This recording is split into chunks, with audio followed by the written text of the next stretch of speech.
Free trade between countries, as we have between states and cities, gives people more access to products and services they otherwise wouldn't have, thus more competition, better quality, lower prices, more potential buyers of your products, fewer monopolies, and when countries trade, they seldom go to war. But that is not why I support free trade. I support free trade because I recognize it is immoral for any person or group of people to forcibly interfere with a voluntary transaction between consenting adults. That is why I advocate self-ownership, private property, and voluntarism. And to the neocons who advocate a foreign policy of mass murder, you are not pro-life. Only voluntarists who embrace the consistent application of the non-aggression principle can be said to truly care about humanity. What distributists correctly associate with globalism are the various political agreements like NAFTA and TPP, which are often touted as free trade deals. What they fail to realize about these agreements is that they are really managed trade deals involving a slew of corporate subsidies, labor and environmental regulations, all sort of supranational infringements on national and local sovereignty in the name of harmonization, and sometimes even outright coercive transfers of wealth between different countries. As Hans Hermann Hoppe once said in an interview, a free trade agreement only requires two sentences. Whatever you want to ship out, you can ship out. Whatever you want to import, you can import. But what about true free trade? Would that necessarily lead to the destruction of nations and local cultures and traditions that distributists ascribe to it? This is hardly the case. If free trade really is as simple as whatever you want to ship out, you can ship out, and whatever you want to import, you can import, all trade would consist purely of voluntary exchanges with none of the coercive political agreements involved in modern-day trade deals that erode local sovereignty in favor of globalism. Therefore, communities where people had a genuine interest in preserving their own culture would face no real threat from free trade, as their in-group preferences would lead them to prioritize cultural preservation over foreign trade, for example, choosing to patronize the local business run by the neighbors instead of importing cheap goods from China. As for the claim that free trade destroys jobs, it is true that greater competition between domestic and foreign workers can lead to a decline in wage rates and possibly unemployment in some sectors of the economy. But this is only a short-term effect. Free competition between foreign and domestic producers also naturally leads to lower prices for the goods and services which can now be freely imported from abroad. So while nominal wage rates are pushed down in some sectors, real wage rates rise overall for everyone in the economy because of a decline in prices. Thanks to free trade, consumers spend less money on certain goods and services, and this allows them to spend more money on others, which leads to rising demand and thus profits in the sectors providing the latter, and consequently leads also to more investment by entrepreneurs. The higher rate of investment naturally leads to the creation of more jobs in these sectors and thus offsets any original rise in unemployment that might have occurred. The rise in real wages, which is facilitated by free trade, therefore results in a lowering of time preference rates, which incentivizes increased saving and investment in productive enterprises that can then create more jobs. Also, this small local family business cherished by distributists would likely become much more prominent without the competition-destroying subsidies and regulations that large corporations consistently lobby for and which are major features of the trade agreements today. All of this would be conducive to the distributist goal of having the majority of common men possess enough capital to start their own small business, and the libertarian goal of protecting private property rights, corporations, monopolies, and antitrust laws. Free market capitalism will lead to corporations taking over the world is a typical objection that distributists bring up when discussing economic theory with laissez-faire advocates. This argument is, of course, based on the myth of natural monopoly, the idea that without government, certain industries would be monopolized by greedy corporations who would extort everyone with high prices. The fear of a situation like this is perhaps one of the driving motives behind distributism, a fear of the big becoming so big that it drowns out the small. Some of them even point to the fact that Google and Facebook as examples of the danger of corporate power, as these companies in recent years have become known for exerting their power as de facto monopolists by deplatforming right-wing voices. Therefore, they argue, these companies and other natural monopolies should be regulated as public utilities.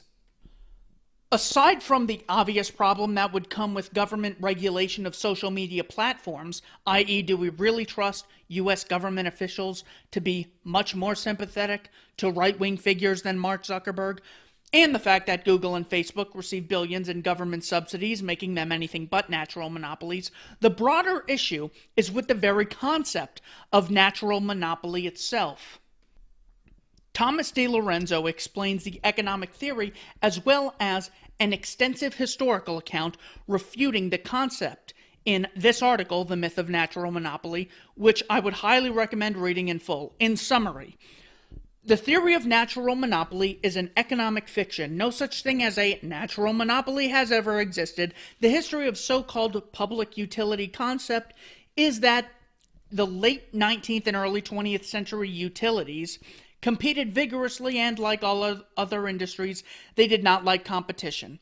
They first secured government-sanctioned monopolies and then, with the help of a few influential economists, constructed an ex-post rationalization for their monopoly power.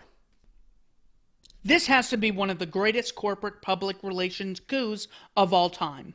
By a soothing process of rationalization, wrote Horace M. Gray more than 50 years ago, men are able to oppose monopolies in general, but to approve certain types of monopolies. Since these monopolies were natural, and since nature is beneficent, it followed that they were good monopolies. Government was therefore justified in establishing good monopolies. As De Lorenzo retells in detail throughout the rest of the article, monopolies in electric utilities, cable television, and telephone services did not exist until the rise of government-granted monopolies to certain favored companies, as we continue to see today with the government's ever-increasing role in picking winners and losers in the marketplace. But the real refutation of natural monopoly theory is not ultimately to be found in historical data, although history certainly helps to illustrate it, but in deductive economic reasoning, which tells us that in the absence of aggressive barriers to competition, there is no way for any company to truly enforce a monopoly in its industry unless it truly is capable of satisfying customers to such a degree that it enjoys their unwavering loyalty, even with competitors being able to freely enter the market. Chase Rachels explains and illustrates this argument in A Spontaneous Order. Some commonly cited examples of these natural monopolies include utility providers such as gas, water, or electricity companies. The concern regarding the manifestation of such monopolies is that they may charge exorbitant prices with economic impunity. Should they take advantage of their position, however, there always exists potential competition which may serve to temper their behavior. For the sake of argument, however, let us assume that a single provider of a good or service does arise. As the absence of aggressive barriers to entry into any industry is inherent in free markets, the threat of a potential competitor will be much stronger relative to the case in which the state imposes artificial barriers and sometimes even prohibitions on competition in various industries. Let us entertain the worst case scenario. A water company decides to triple its rates without a corresponding increase in the cost of production. How do market participants respond? In the first place, future potential customers would be deterred from moving to this town due to these exorbitant rates, and current residents are incentivized to move elsewhere. This would, of course, result in a loss of business for the water company. Moreover, the consumer will be incentivized to act more conservatively with his water.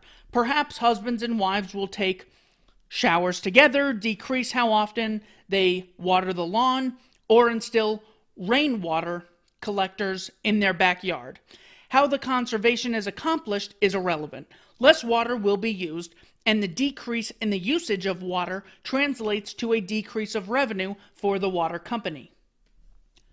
Worse yet, even if the water company decides to revert back to its original rates, its customers may have grown fond of these water conservation efforts and continue their practices nonetheless, thereby permanently lowering the income of this water company. However, if the water company maintains these exorbitant prices despite the preceding events, then a competing water company from the next town over may decide to move in and start operations if the benefit of an alternative provider outweigh the costs and inefficiencies of establishing redundant infrastructure.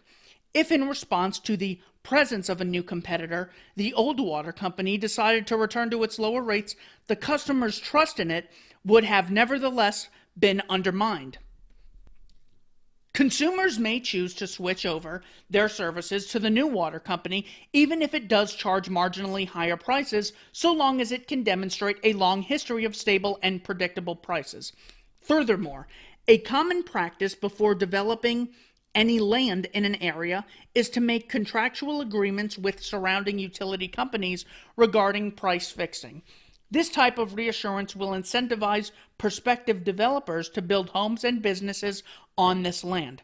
Finally, for a water or electric company to have achieved a monopoly status in the first place, it would have first been required to gain the trust of their customers and to have provided a more satisfying service than their actual or potential competitors.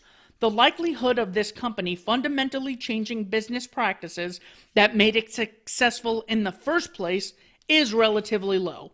This is all, of course, speculative to some degree, but hopefully the hypothetical may demonstrate the means by which men and women in the market may effectively deter, prevent, and mitigate all activity that is harmful to the consumer. The same line of reasoning may be applied to any other firm that enjoys a large share of a given industry. The common claim is that a large firm will take advantage of its economies of scale and lower its prices to a level that is smaller competitors cannot afford to maintain, thereby running them out of business. This cutthroat firm will then proceed to raise its own prices to exorbitant levels that were previously tempered by the presence of competitive forces. Without state support of monopoly privileges, however, there is always competition, whether between firms in other industries or from potential future competition. It is never possible to price one's goods or services without taking into consideration, at the very least, the potential for future competing producers being attracted by higher selling prices. Furthermore, the smaller businesses who can't afford to sell their goods or services at such a low price, even temporarily, could cease operations and buy up its competitors' now cheap goods. A smaller firm could then sit on the inventory until the larger firm decides to raise its prices back to normal levels, thus defeating the purpose of starving the small firms. This predatory price cutting would also allow the customer, at least temporarily, to enjoy a discount bonanza. The money the consumer saves could then be used to satisfy various other desires, increasing his standard of living. This large predatory firm would in the long run be shooting itself in the foot by using such a foolish method to attempt to secure a greater share of the market. Moreover, even if the firm is able to offer these prices without suffering any losses, then so much the better. The other businesses which fail and liquidate will free up resources to be used by more efficient firms in either the same or a different industry. Once again, the result of this would be an overall increase in the standard of living of all consumers.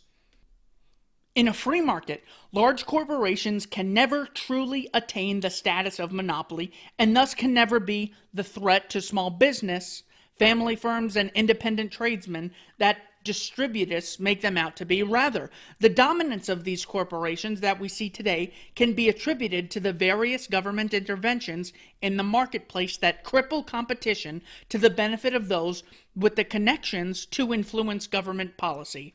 Distributists, therefore, should not oppose large corporations in general, but rather the state-imposed barriers to market entry that stifle the efforts of entrepreneurs and small business owners. The true monopoly, after all, is the state.